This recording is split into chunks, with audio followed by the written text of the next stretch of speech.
kahopya. Ayan, so nandito na naman tayo. A day of my life to guys. Ayan, at nandito ako nag-aayos dahil nga wala tayong work today. Ayan, work at home po tayo. Kaya naman, kapag wala tayong work ay nag-aayos po tayo ng ating mga gamit. Ayan, so ito yung palagi kong ginagawa guys.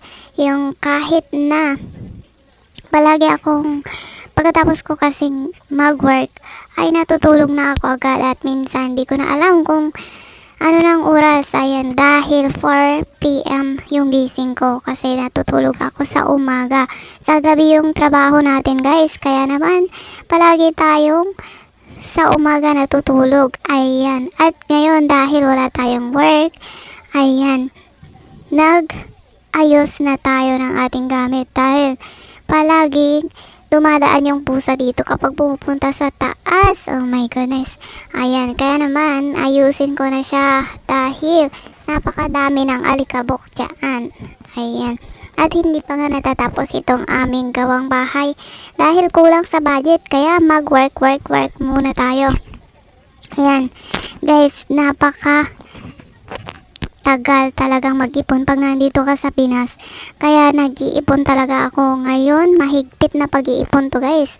Para naman maayos ko yung aking mga kailangang ayusin. At matupad ko yung lahat ng mga pangarap ko. Ayan. So, ayan, lahat ginawa ko na noon. Pero guys, mahirap pala kapag ipagtiwala mo sa lahat yung mga pinaghirapan mo.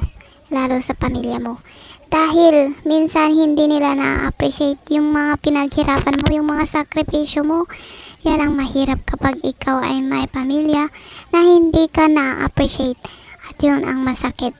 Kaya, wag na lang tayong maingay. Mas mabuting mag-work na lang tayong maigi para sa pangarap natin. Ayan, kaya laban lang sa buhay. Ganyan talaga. Ganon talaga kapag tayo ay may pangarap.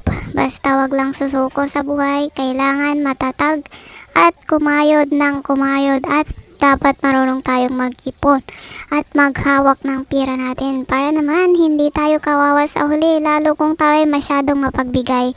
Nako, wag naman sanang ganon. Goodbye!